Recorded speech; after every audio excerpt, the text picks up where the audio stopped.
এরপরে আপনার your relationship should be হালাল, আপনার সম্পর্কগুলোও হালাল হতে হবে।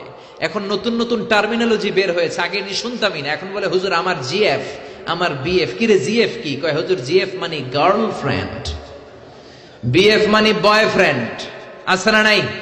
আবার কয় আমার এক্স গার্লফ্রেন্ড। হুজুর আমার ব্রেকআপ হয়েছে। আবার কয় হুজুর ক্রাশ খাইছে, ক্রাশ, আছে না নাই? ওই যে পোলাপান হাসে, মুরব্বীরা বুঝে নাই। আহা, এগুলো করা যাবে? এই জন্য আপনার যে সম্পর্কটা, প্রেম করতে মনে চায়, বিয়ে করার পরে বউর সাথে প্রেম করবা, সব আছে না নাই? আপনি আপনার হাতটা বিবির হাতের সাথে মিলালে 2 হাতের সগীরা গুনাহ মাফ করে দেয় কে? আপনার বিবির চেহারার দিকে তাকালে চোখের সগীরা গুনাহ মাফ করে দেয় কে?